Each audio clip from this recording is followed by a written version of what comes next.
Vai começar o podcast do Brasil Times.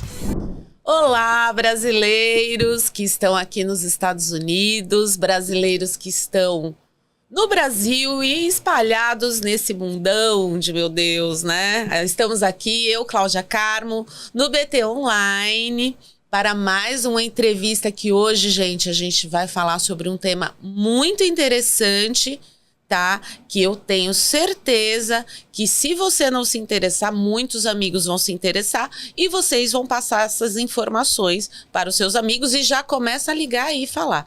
Eu estou aqui hoje com a doutora Clarissa Calil, advogada de imigração aqui nos Estados Unidos. Seja bem-vinda, doutora. Obrigada, é sempre uma honra, né, estar aqui, principalmente no BT Online, junto a todos os telespectadores e principalmente para falar sobre um tema muito importante, né, na atualidade agora, que é a imigração, que é a minha área. Sim, com certeza. E hoje a gente vai abordar vários assuntos, gente, que a gente sabe que a gente está vivendo um período que a informação é fundamental para você manter a segurança, para você manter tudo certinho aqui no país. Não é, doutora? Com certeza. A gente vai falar dos direitos e os desafios da comunidade brasileira nos Estados Unidos, tá? Aqui com a doutora Clarissa. Mas primeiro eu vou começar contando um pouquinho da história dela. Então me fala, doutora, como é que começou essa sua trajetória como advogada aqui nos Estados Unidos? Eu sei que você é americana, então conta um pouquinho para as pessoas te conhecerem. Então, a minha história, ela é um pouco diferente, né, da maioria das pessoas daqui. Eu nasci nos Estados Unidos, mas fui criada no Brasil. Meus pais, eles desistiram do sonho americano quando eu tinha 4 anos de idade. E no Brasil, a minha família, todo mundo vem, né, de uma família de advogados. Meu pai é advogado, meus avós, meus tios. Então, eu fiz o vestibular porque eu estava me preparando para medicina, só porque eu passei no vestibular antes de terminar o high school, né, que é o ensino médio.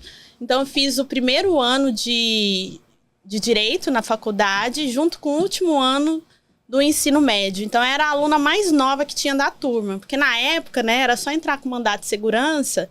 E assim, na época, várias pessoas tinham passado. Mas eu fui abençoada que deu certo. O juiz deferiu o meu pedido de fazer os dois ao mesmo tempo. Finalizar o ensino médio e iniciar a faculdade, né, ao mesmo tempo. E várias pessoas na época que da mesma turma que fizeram o vestibular não conseguiram. Então, assim, meu sonho, uma vez eu abri a Bíblia e eu tava orando, porque eu não queria estudar no Brasil. Por ser americana, eu queria estudar nos Estados Unidos. Sim. E assim, no meu quarto tinha bandeira dos Estados Unidos. Então, assim, eu vivi um sonho americano enclausulado lá no Brasil, entendeu? Porque a minha família, assim, toda estava no Brasil. Não tinha família, não tinha amigos, né, nos Estados Unidos, né? Então, era difícil, assim, você iniciar, principalmente eu, né, sendo mulher, jovem. Meu pai não deixou eu sair de casa para vir para os Estados Unidos, mas, assim, quando teve uma vez que eu orei e pedi a Deus uma direção, sabe? Assim, olha, eu quero muito estudar nos Estados Unidos, não quero estudar no Brasil. E aí eu abri a Bíblia e saiu assim: filho meu, abre os teus olhos e vá para o norte. E aí eu falei, pai, tá vendo aqui a confirmação? Deus tá falando que é para eu ir para os Estados Unidos e tudo mais. Só porque ele não deixou. Então, a minha carta de alforria mesmo foi só depois que eu passei na OAB no Brasil. Então, eu fiz o curso de Direito, foram 5 anos no Brasil. Após o curso, passei na OAB. No meio período, onde estava próxima a formar no Brasil, eu quase morri. Eu tive um problema de saúde devido a uma negligência da farmácia no Brasil, que trocou uma medicação. E essa medicação deu uma reação de imunossupressão no meu sistema imunológico. E eu tive uma infecção generalizada, que é sepsis, junto com síndrome da angústia respiratória aguda. Então, eu fiquei em coma, sem respirar. E isso, próximo à minha formatura, eu pedi tanto a Deus uma chance, sabe? Assim, Deus, eu quero viver meu sonho americano. Eu nasci nos Estados Unidos, sou americana, mas eu nunca vivi lá. Eu queria saber como que era respirar o ar de Cambridge, Massachusetts. Então, assim, Graças a Deus, assim, eu sou muito grata a Deus, assim, por eu ter tido a oportunidade de né, superar, né, esse problema de saúde, mas Sim. eu nasci de novo, eu fiquei na de cadeira novo. de roda, tive que voltar a andar novamente. E assim, eu nunca perdi a esperança que o meu sonho iria se concretizar.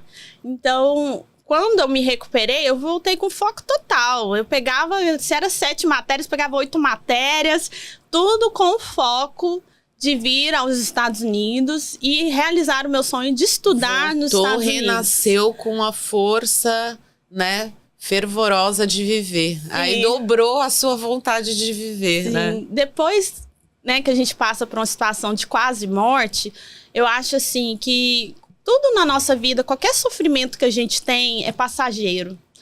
Porque a gente vê que no final da nossa vida é só nós e Deus, né? Então, sim, eu pensei assim, depois do que eu passei, eu posso passar por qualquer coisa. Então, assim, eu formei, peguei meu AB com 21 anos, era super nova.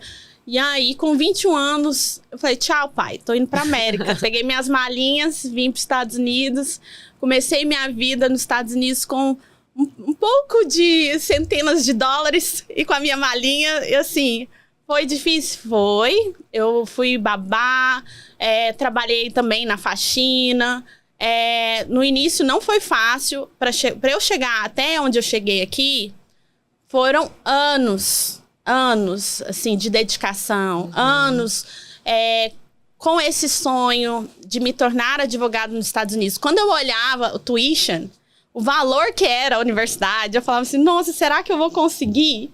Será que eu vou dar conta? Porque é caro, $60 mil ao ano, o valor da Northeastern University School of Law, que é a Você fez universidade. Northeastern, aqui em Boston. Então, assim, E assim, Deus, ele é maravilhoso, assim, porque graças a Deus, eu também tive o desafio da maternidade.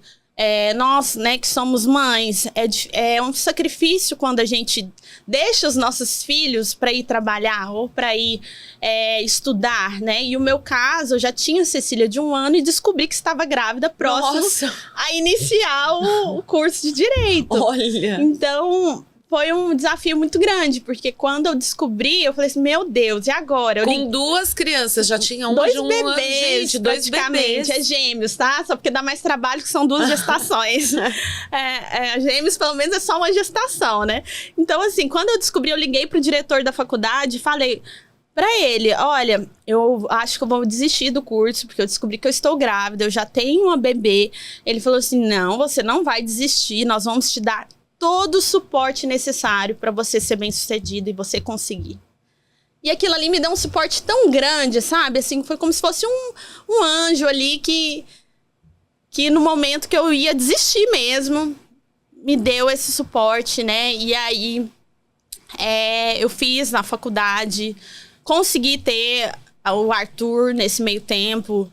Eu lembro que quando eu senti as primeiras contrações, eu estava no estacionamento da faculdade, indo para o building mesmo, para o prédio, né, da universidade. Aí eu comecei a sentir as contrações. Nossa! Eu voltei pro carro, me dirigi até o hospital, tive o Arthur... Você estava sozinha? Sozinha. Tive o Arthur parto normal, natural, sem anestesia, justamente para eu poder recuperar rápido. E minha recuperação foi super rápida, eu voltei andando, saí andando do hospital. Em 3 semanas eu estava de volta pro Law School, né, para a Universidade de Direito aqui nos Estados Unidos.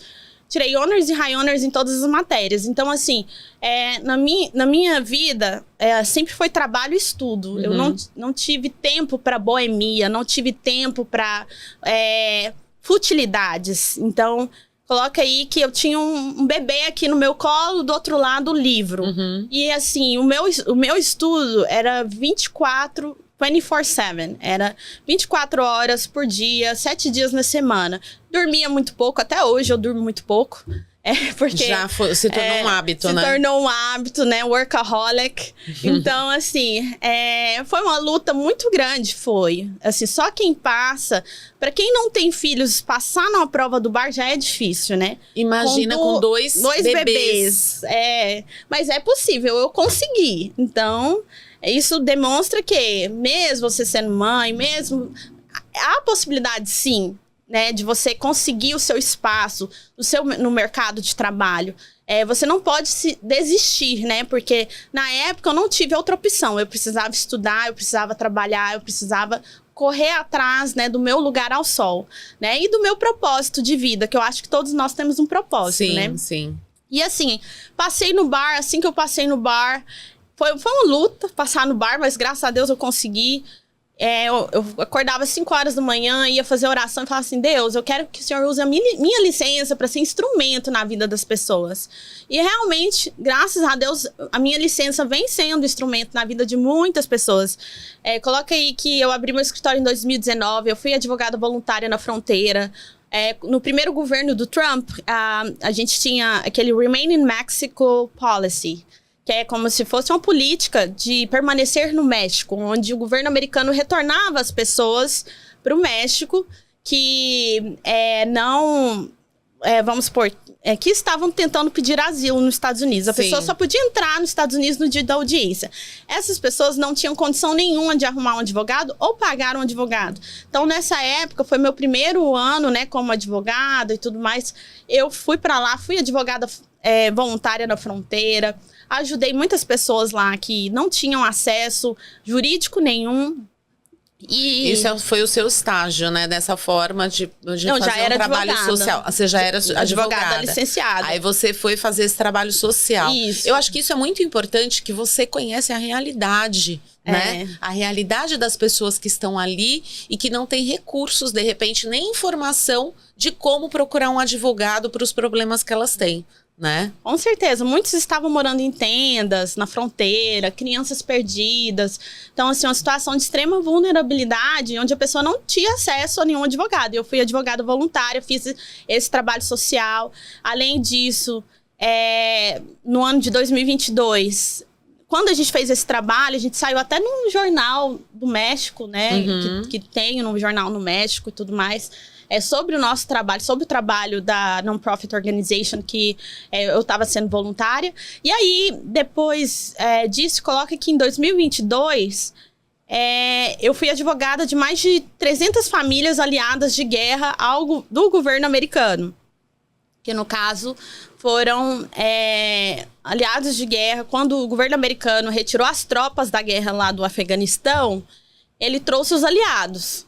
Quem são esses aliados? São soldados que lutaram lado a lado com os soldados americanos, médicos, enfermeiros que trabalhavam na base militar, mulheres que nunca foram na escola, que não sabiam ler, não sabiam escrever, que não sabiam nem a data de aniversário delas, né? Então, assim, foi um trabalho muito bonito, assim, e que eu sou bem honrada e orgulhosa de ter tido essa oportunidade de ajudar essas pessoas. E hoje você, inclusive, é um especialista nisso, né? Em direitos de exilados, não é isso? Direitos humanos. Nessa parte mais humanitária da imigração.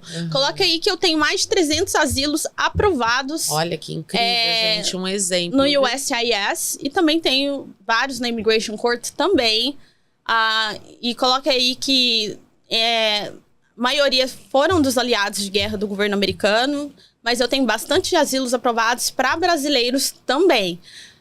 Mais de 300, eu não conheço outro advogado que tem mais de 300 asilos aprovados. Asilos, não conheço. E uma curiosidade minha, doutora Clarissa, dentro desses pedidos de asilo, o que mais, quais são os argumentos que eles usam? Porque eu tenho curiosidade nisso, porque a gente sabe, pedir asilo. Mas quem pode pedir um asilo? Em qual situação pode-se pedir um asilo? Então, tem várias situações. O que acontece? O asilo, infelizmente, está muito prostituído na nossa comunidade imigrante. E muitos até advogados falam, não tem possibilidade de asilo. Não tem. Tem. Existe a lei. A lei está aí. Agora tem que saber a lei. Quem sabe a lei consegue. Quem não sabe a lei não consegue. E na lei fala o quê? Na lei, no INA, no Act. Fala o seguinte, que se você tem medo do passado, né, de algo que aconteceu no passado, na sua vida, de retornar para o seu país de origem, ou medo do futuro, e esse motivo é um motivo que está Protegido, quais são os motivos protegidos? A sua raça, cor de pele, origem, vamos supor. Eu já tive clientes brasileiros quilombolas que participavam, que fugiram, vieram, né, para os Estados Unidos e pediram asilo comigo. Origem, opinião política. E quando a gente fala de opinião política, não é só Bolsonaro e Lula. Se você é feminista, se você esteve em um relacionamento abusivo, e esse relacionamento abusivo, você foi agredida fisicamente, você não tinha sua própria voz, você era manipulada. Porque, assim, eu sei o quanto é difícil sair de um relacionamento abusivo e de estar num ciclo abusivo. E muitas mulheres não conseguem. Não conseguem isso, a gente sabe, por uma série de motivos. Principalmente pelo medo. Pelo medo, é o principal motivo. É pelo medo do companheiro fazer algo com elas. Sim. E esse medo, às vezes, até acaba ela não tomando uma atitude de procurar uma solução, uma defesa para ela. Às vezes acaba até em tragédia. Que a gente vê lá no Brasil. O quanto acontece isso. Demais. E a mulher que é vista como uma propriedade do homem, essa mulher, ela faz parte de um grupo social. Porque além da opinião política, de ser feminista, eu quero vestir a roupa que eu quiser. Eu quero, vamos supor, a mulher que veste o hijab. Se ela não quer vestir o hijab, ela quer ter essa liberdade, isso é uma opinião política. Qualquer coisa que você tem uma razão social a qual vai contra o governo é uma opinião política. Então, opinião política é muito abrangente. Mas além da opinião política, tem os grupos sociais. E o que é um grupo social? Aí que nós, advogados, que conhecemos a jurisprudência, porque igual, a gente tem muita decisão, igual, infelizmente... Ontem e antes de ontem, Matter of AB e Matter of LEA foi reinstated, foi reestabelecido. O que é isso, Clarice? Então, Matter of LEA e Matter of AB foram jurisprudências da época do Trump 1.0, do primeiro governo. Sim. Onde meio que tentava acabar com o pedido de asilo por violência doméstica e também por família, porque a família é um grupo social também para pedir asilo. Só porque a jurisprudência, a gente tá em Massachusetts, gente. A gente tá no melhor lugar, assim...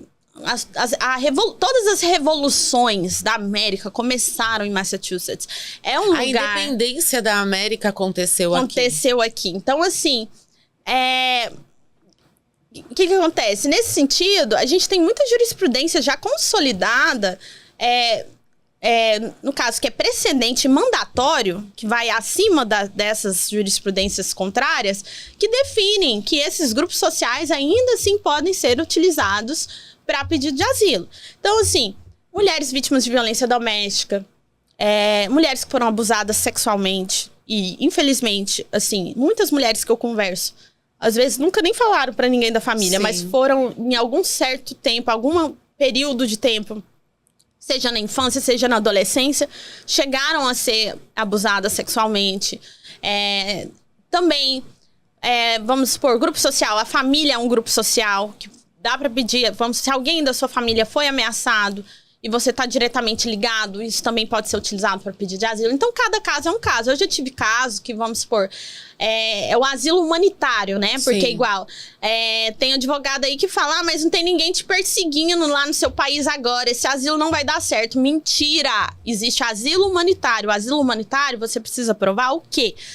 Você precisa provar que o dano que você sofreu, ele foi tão grande, mas tão severo, que você voltar para o seu país vai te causar outro dano. Então, assim, o asilo humanitário, ele é muito mais amplo, né? E é o que eu mais faço, asilo humanitário. Caso, pode ser um dano psicológico ou um dano, por exemplo, da sua vida social, que você não consegue arrumar um trabalho por causa daquela situação. Essas no caso, são referências para isso? Então, a imigração detesta... imigrante econômico. O que é o imigrante econômico? É o imigrante que está vindo só para ganhar o dinheiro. Então, para asilo, isso não é fundamento. Sim. Existe um argumento que se a pessoa... ela a pessoa precisa provar, né, no caso. Por exemplo, uma pessoa que... sei lá, dentro desses casos de asilo humanitário, que sofreu uma ameaça, fez um boletim de ocorrência lá no Brasil. Esse boletim já pode ser usado como prova para pedido de um asilo aqui nos Estados Unidos? Sim, sim. E eu já ganhei casos até sem boletim de ocorrência. Nossa, tá? que incrível. Porque às vezes a pessoa ela não tem o boletim ou não reportou. Por medo, a pessoa não reportou o crime na polícia, né? Então, Sim. assim, cada caso é um caso. Mas pedidos de asilo, igual, ter um bom advogado faz a diferença. E ter um advogado que entende. Porque o asilo, ele é bastante jurisprudencial. Principalmente sobre os grupos sociais, isso aí depende muito da jurisprudência da onde aquele processo vai ser adjudicado. Então, é muito importante você ter um advogado representando. A gente vê assim, um tipo de processo tão delicado, que é necessário, sim, ter, né, uma representação, né, e dentre todos esses motivos, faltou eu falar da religião, Sim. que a religião também é um motivo. Se você não se sente livre para exercer sua religião, eu já fiz muito asilo de pessoas do Haiti também, né, que às vezes, eu já fiz a favor e contra, que às vezes eles praticam voodoo e outros são contra o voodoo, né, eu já fiz bastante esse tipo de asilo também. O voodoo é aquele lá que eu pelo menos conheço de ficar espetando o bonequinho. Sim, mas é uma seita, né? Sim. É considerado uma religião, né? E pode ser um motivo de asilo também, né, para haitianos. Então, assim, cada caso é um caso, né? Não se baseie no caso do seu amigo, no caso do seu primo. Ah, mas o caso do meu primo foi muito rápido. Depende, seu caso está na corte de imigração, seu caso está no USCIS, a gente tem que analisar onde está o seu caso primeiro, para ver qual vai ser mais ou menos o tempo de processamento. O juiz que saiu o seu caso, que está o seu processo, ele tem centenas de casos na sua frente. Se sim, sua audiência final vai ser agendada só lá para daqui 2 ou 3 anos. Então, eu costumo falar, igual, na corte de imigração, é um relacionamento a longo prazo, Sim. né? Porque muitos casos, a audiência final, ela vai acontecer daqui 1 ano, ou 2, ou 3, ou 4. Tem processo de 5 anos, né? E às vezes não é nossa culpa, não é culpa do advogado. É o sistema mesmo da corte que tá abarrotado de processos. Mas se a gente for analisar bem, nesse atual momento, saiu aí na notícia, aí, vocês devem estar sabendo, que a administração Trump contratou mais de 600 juízes militares temporários. E aí você me pergunta, o que você acha disso, Clarissa? Eu acho que isso vai ser uma bagunça. Sabe por quê? Imigração é algo muito específico. Muitas vezes eu já tive que chegar em audiência e falar, Your Honor, aqui, ó, de acordo com o HCFR, citar a lei pro juiz, porque ele não sabe. Imagina, um juiz militar, ele nem sabe o que é imigração. Ele é só um pau mandado ali do Trump, né? Em outras palavras, né? Então, assim, eu vejo que muitos processos, eles podem acabar na Justiça Federal. Porque a imigração, o processo na corte de imigração... Porque aí, no caso desses juízes, então, por exemplo, você falou que pode acabar na Justiça Federal.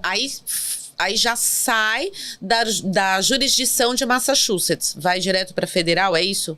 Ou não? Então, o que acontece, né? Dentro de Massachusetts... Vamos falar de Massachusetts agora. Dentro de Massachusetts, a gente... Vamos supor, a Corte de Imigração é para quem está em processo de remoção do país, tá? Aí, quem que entra no processo de remoção? Hoje em dia, qualquer processo negado vai para a corte. Então, teve um processo negado, vai para a Corte de Imigração. E, inclusive, eu tive 2 consultas, que eu queria até gravar sobre isso, mas eu não tive tempo.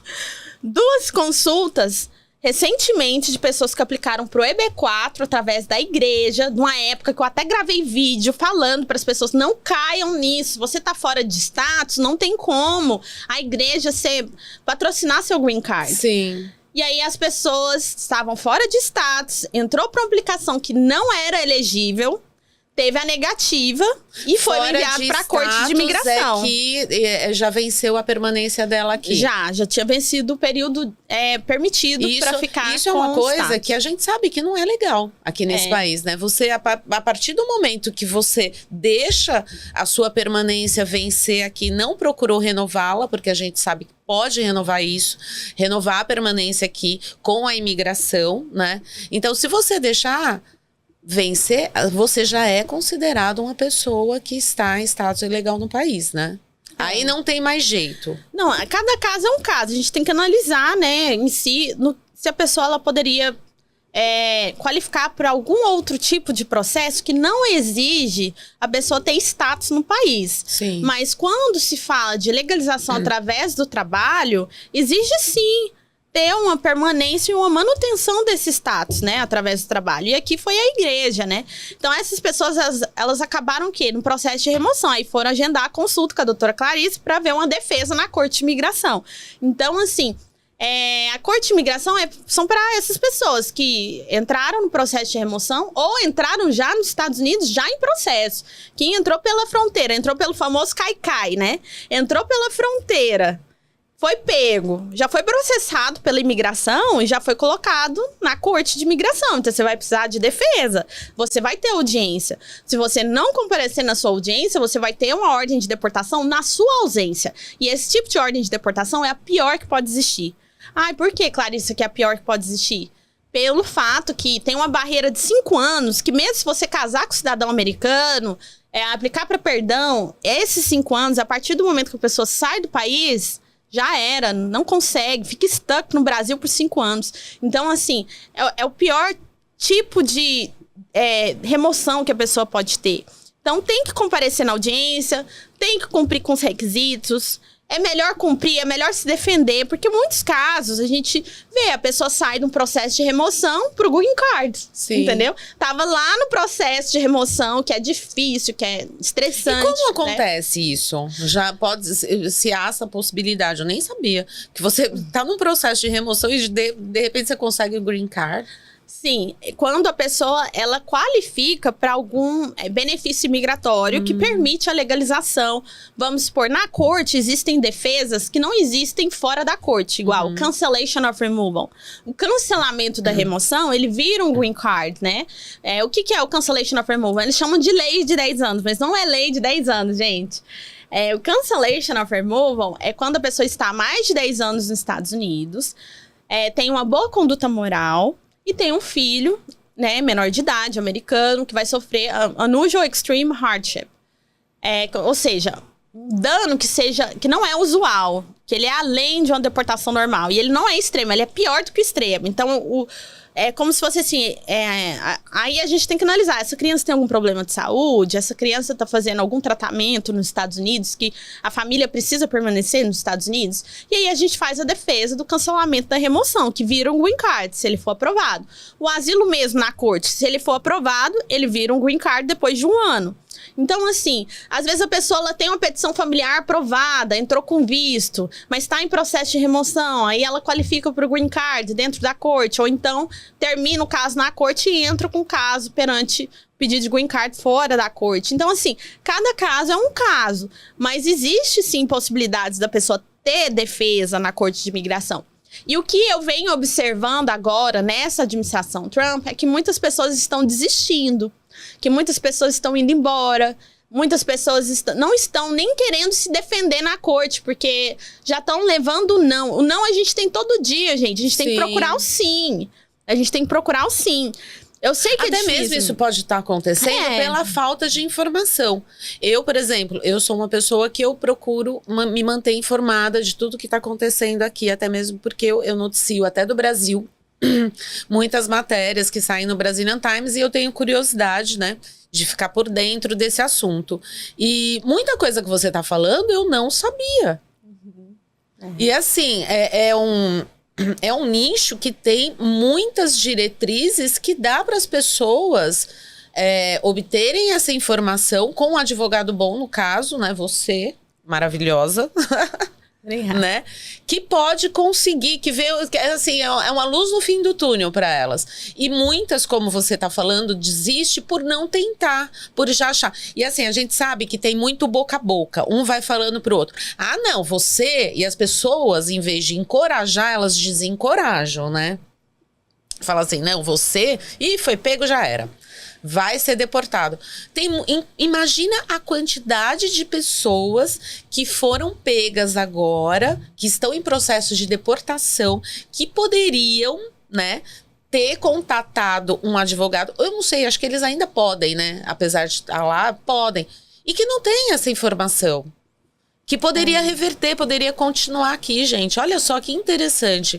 Essa entrevista com a doutora Clarissa tá sendo, assim, genuína. Se você depois perder, vai lá, que vai estar gravadinha. A gente vai passar aqui o link, vai colocar o link no YouTube. O link também do Facebook vai estar gravada. Então, corre lá também para assistir essa entrevista que tá sendo incrível. Pode continuar, que eu quero aprender mais ainda. Tô aprendendo aqui com você, gente. Então, e o que acontece? A corte de imigração, ela é como se fosse uma corte administrativa. Quando a gente vai para a corte de imigração, você não tá vendo um juiz de verdade, um juiz imparcial.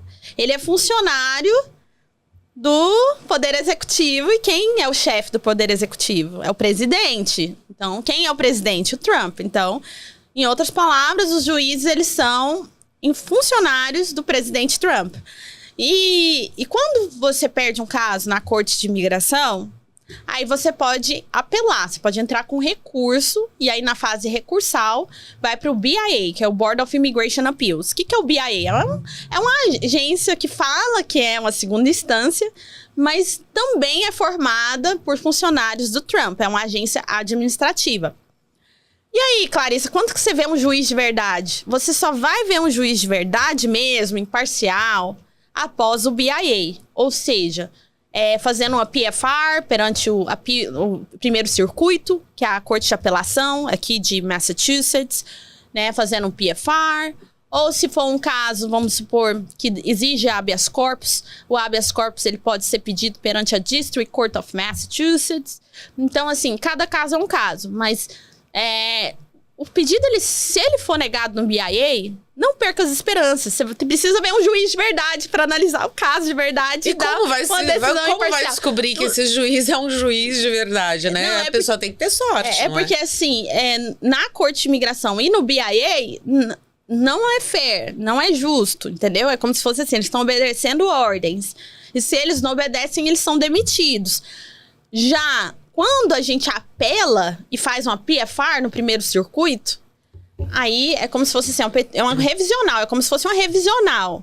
E essa revisional é perante a Corte Federal. E aí que a pessoa consegue, sim, ter uma revisão do caso por um juiz federal constituído aqui, né, em Massachusetts, para poder analisar o caso. Então, assim, às vezes a pessoa, ela com o não, ela desiste, mas tem que persistir. Eu gosto de apelar e eu sou agressiva nas minhas apelações. Eu acho que, assim, eu já tive advogado associado no meu escritório e tal. Hoje em dia, eu não tenho porque eu tenho o meu estilo de advogar. E o meu estilo é um estilo mais, assim, artilharia de guerra mesmo. Olha, perfeito. E deixa eu te fazer uma pergunta. E todo esse processo, durante... A pessoa tá lá, por exemplo, ela foi detida. Ela tá com esse processo. Ela não pode ser deportada enquanto não se conclui esse processo, ou ela pode ser deportada? Para o processo na corte. Então, para a pessoa ser deportada, ela precisa de uma ordem de deportação final. A não ser que ela tenha menos de 2 anos de América e for pega pelo Expedited Removal Order. Ou seja, as ordens de deportações expressas são ordens de deportações sumárias. Aí funciona para quem tem 2 anos, menos de 2 anos. Menos de 2 anos de América. Mas que, vamos supor, para quem tem menos de 2 anos de América, isso aí é algo temporário. É algo que, vamos supor, que o Trump colocou em vigor agora, mas assim, isso pode ser derrubado a qualquer tempo. E nesse sentido, a pessoa tem que estar no lugar errado, na hora errada, para ter um contato com o agente do ICE e ver, se tem menos de 2 anos de América... Tá azarada naquele dia mesmo. Tem que ser azarado mesmo. Mas assim, a pessoa, para ser removida do país, ela tem que ter uma ordem de deportação. E na corte de imigração, a pessoa só tem uma ordem de deportação depois da audiência de mérito, que é a individual hearing. A pessoa precisa ter essa audiência de mérito. Então, após a audiência de mérito, vamos supor, se o caso foi aprovado, ótimo. Se o caso foi negado, vai ter a ordem de deportação. Mas se você entrar com recurso, dentro do prazo, que são 30 dias, esse recurso... ele faz com que essa decisão, essa ordem de remoção, ela não seja final. Ou seja, a ordem de remoção não fica em vigor. O ICE não pode executar essa ordem de remoção pelo fato que o processo ainda está pendente no BIA. Ah, entendi. E se for negado no BIA? Se for negado no BIA, faz uma PFR, e dependendo do motivo da negativa, tem que fazer um stay of removal, que é uma outra peça jurídica que a gente tem como fazer na corte para tentar manter essa pessoa no país, né? Entendi. Eu vi alguns casos aqui de que pessoas que já viviam aqui há muitos anos foram deportadas. No caso, o que pode ter acontecido? Pelo que eu tô entendendo aqui, eu acho que essa pessoa deve ter tido um motivo muito grave e não ter entrado com processo, não ter entrado com advogado para tentar ver o caso dela. Aí, nesse caso, é deportado mesmo. Como você falou agora, tem um prazo de 30 dias, né, para entrar com pedido? Sim, provavelmente tem dois cenários aí que pode ter acontecido. Primeiro cenário, provavelmente a pessoa entrou pelo Caicai lá em 2001, lá em 2000 e bolinhas. O que é o Caicai? Entrou pela fronteira e se entregou na imigração ou foi pego pela imigração. E aí, a partir do momento que aquela pessoa foi pega pela imigração, teve uma audiência, Sim. teve tudo. Se a pessoa não compareceu, porque tem muitos casos que isso acontece. Assim, principalmente aqui em Massachusetts. Que tem audiência e a pessoa não comparece. Aí tem a ordem de deportação e a pessoa nem sabe que tem ordem de deportação. E isso pode acontecer até para quem tá estendendo visto ou mudando status. E tem né? muita gente que não comparece por medo mesmo, né? De dali já ser pego e já ser deportado. Mas E aí tá fazendo errado, né? tá fazendo errado. Tem que comparecer, procure um advogado. Se você não gostou de mim, procura outro. Mas assim, tem um advogado com você, sabe? Porque você tendo um advogado, você tá se assegurando que os seus...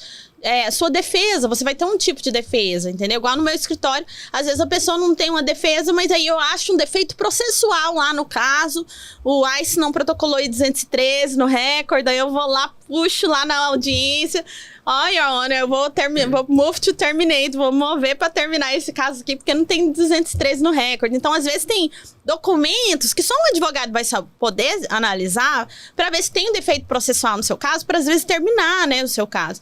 O duro é quando você entra, vamos supor, com um pedido de extensão de status, muda de endereço, não notifica a imigração, e aí aquele caso recebe um pedido de mais evidências, um RFI, você não responde, aí o caso é negado, eles te mandam pra corte, aí um belo dia você casa com um americano, aí você vai no advogado, né? Quero legalizar. Aí vai pedir o recorde. Que eu pego o recorde todo cliente. Aí tem um recorde todo negativo. Aí pega o recorde lá, tem... Meu filho, mas você tá na corte, você não sabia? Isso já aconteceu comigo várias vezes. De clientes chegarem até a mim, eles nem sabem que estão na corte de imigração, entendeu? Olha então, se você tem um processo pendente na corte, ou também um processo pendente no USCIS, atualize seu endereço, faça tudo certinho.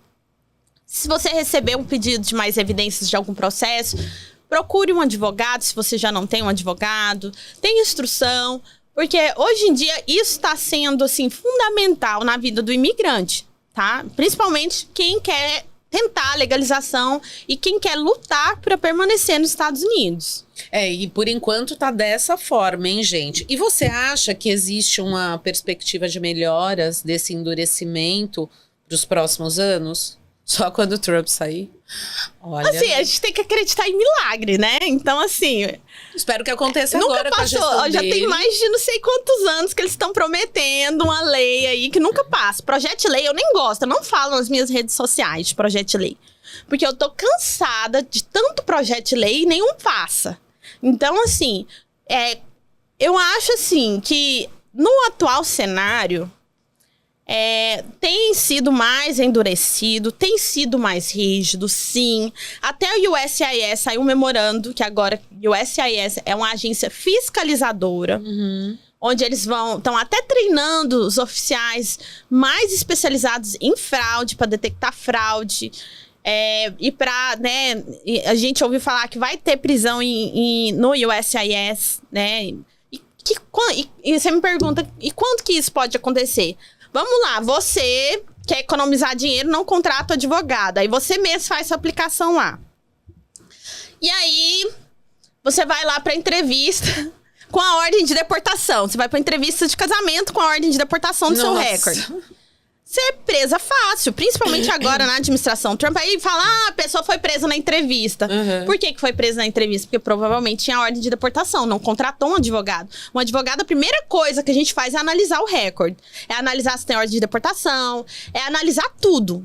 Pra ver o que pode ser feito. Fala, meu filho não casa nesse momento. Não, ou então... vamos resolver sua vida. Não vamos entrar com 485 agora. Vamos entrar só com a petição inicial e vamos fazer uma estratégia aqui nessa corte aqui, ver o que a gente consegue fazer nesse caso da corte, pra ver se a gente consegue anular essa ordem de deportação ou até mesmo, né, aliviar, né, ter alguma estratégia jurídica. A gente tem estratégia jurídica pra isso não acontecer, entendeu? Então, num caso como esse, a desinformação, às vezes a pessoa não, né, o ideal mesmo nesse atual momento é procurar uma orientação mais especializada, né? Porque as regras estão mais rígidas. Qual que é o futuro da imigração?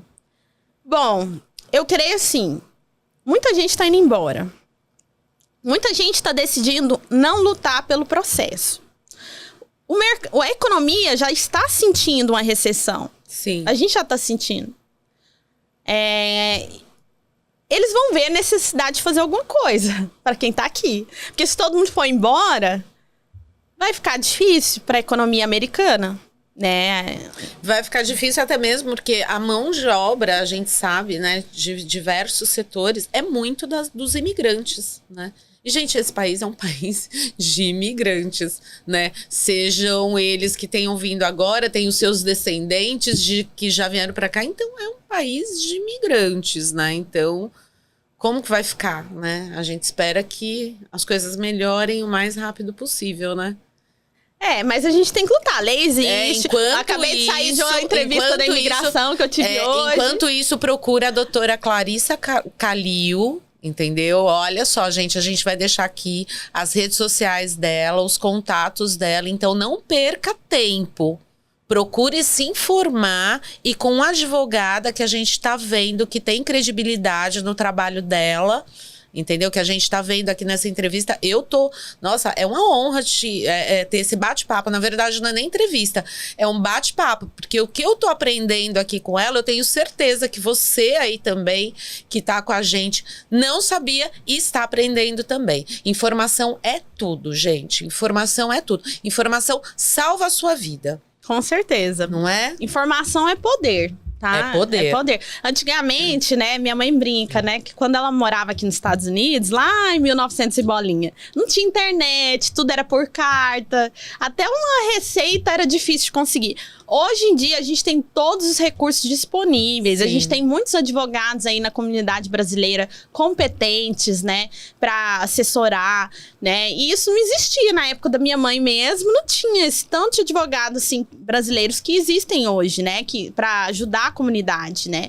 Então, vamos aproveitar disso, né? Vamos seguir, né? O meu conselho de hoje é: procure seus direitos, cheque o seu caso, vai que você qualifica para alguma coisa, né? Vai que você qualifica para algum benefício imigratório que pode, né, mudar essa situação. Porque o green card hoje em dia significa liberdade, né? Liberdade. Eu até brinco que eu acredito que tem muito a ver com o mundo espiritual também, entendeu? Assim, a gente vê que tem processo que é amarrado e processo que, assim, às vezes um processo que é fraco tem tudo para dar certo. Às vezes um processo que é muito forte parece que tem ali um empecilho, entendeu? Então, assim, lute pelos seus direitos, porque, querendo ou não, tá difícil e tal, mas a lei existe aí. Quem tá cumprindo os requisitos e fazendo tudo certinho, tá dentro. É como se fosse uma caixinha. Sim. Ou você tá dentro ou você tá fora. Né? E cada um tem a sua consciência, né? Sabe do que faz na vida, né? Verdade. Ai, olha, muito bacana esse bate-papo, viu? Gente, eu vou falar aqui agora um pouquinho, porque ela ganhou também o troféu Notable Brazilian Awards em Nova York, a semana passada, lá na Times Square, no Hard Rock Café, onde eu tenho orgulho de falar que nós fomos os primeiros brasileiros a participar, a fazer a participar de um evento ali no Hard Rock Café, porque até então não tinha tido nenhum evento brasileiro lá. E a gente ficou sabendo disso no dia. Eu falei assim, nossa, é uma honra pra nós, né? É mágico, né? É mágico, é único. É. E, ó, a doutora Clarissa também, olha, foi capa aqui, ó, da revista Brazilian Times, essa edição. Então, aqui tem toda a história dela também. Adquiram a revista, é gratuita, né? Vou mostrar aqui, ó. Linda. E olha, gente, uma outra novidade sobre ela também. Vocês estão vendo essa mulher linda, empoderada, maravilhosa, inteligente, corajosa. Bom, são vários os adjetivos, né, que eu vou dar aqui para ela, né?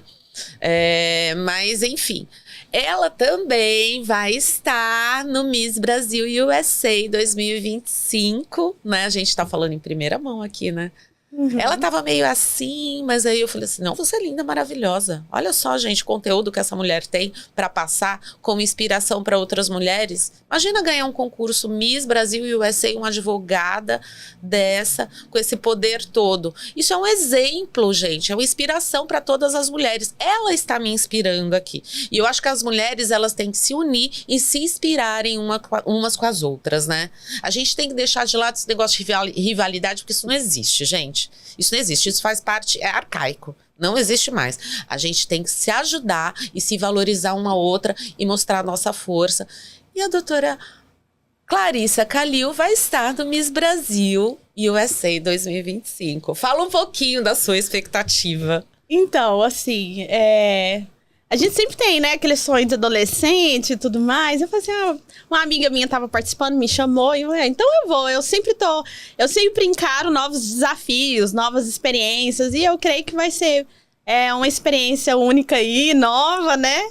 Mas eu tô bem animada, e você aí, se não adquirir o ingresso, vai ser um evento bem legal, viu? E, ó, é difícil ter eventos legais em Massachusetts, Sim, né? sim. Esse vai ser bem organizado, né? E vai ser num lugar lindo. Nossa, então... Lindo, lindo, lindo, gente. Vai ser incrível esse evento. Dia 21. Agora Dia 21, de setembro. anota aí na agenda. É isso mesmo. E para quem quiser adquirir o ticket, a gente vai deixar aqui na descrição, né? Acho que tem um desconto, né? Depois a gente vai deixar tudo isso certinho aqui para você ir lá, acessar, conseguir um ticket com desconto para prestigiar, né? A doutora Clarissa, que vai estar lá linda, maravilhosa, e as outras meninas também, que vão estar participando do concurso, né? É isso aí, gente. Vou Olha ficar que com um pouquinho chique, com gente. vergonha, Olha, mas... recebeu o troféu do Notable Brazilian Awards em Nova York, na Times Square, no coração pulsante ali de Nova York. Agora vai participar do Miss Brasil USA 2025. Experiência única, né? Única. Olha, e mais uma vez eu vou deixar aqui. Vocês sigam as redes sociais da doutora Clarissa. Pode falar. O seu Instagram. Clarissa Immigration. Só escrever o meu nome, CLARISSA, Immigration. That's it. Lá no Instagram. Adiciona a gente. O telefone de contato. Esse número também é o WhatsApp. É o 857-218-0400. 857-218-0400. É o meu telefone, mas segue a gente, viu? No Instagram, que a gente sempre tá postando notícias e tudo mais. Em breve nós vamos ter novidades aqui, porque a gente sabe que esse assunto, né, de imigração não tem fim. É verdade. E a gente fica aqui, ó. Eu respiro imigração. Então... então, gente, olha... Uma pessoa como ela para esclarecer tudo e para poder te ajudar. Então, olha só, já avisa aí pro seu amigo, seu vizinho, enfim, que tá com algum problema na imigração. Já procura a doutora Clarissa Calil, né, para resolver o problema. E é isso, a gente tem que resolver os problemas, gente. Ninguém merece problema, né? E principalmente com a imigração. É verdade. Né? Querida, foi um prazer te ter aqui no BT Online, aqui no estúdio. Esse bate-papo foi incrível, incrível. Eu tenho certeza que ajudou muita gente mesmo. E só te agradeço pela sua presença aqui. E até dia 21 lá no Miss Brasil USA, que aí eu vou bater mais um papinho com ela, viu, gente? Eu que agradeço. agradeço, me sinto honrada. Obrigada por me receber. Muito obrigada mesmo. E você que esteve aí com a gente, muito obrigada, né, por estar aqui no BT Online. E até o próximo. Beijo no coração, ótimo dia para vocês.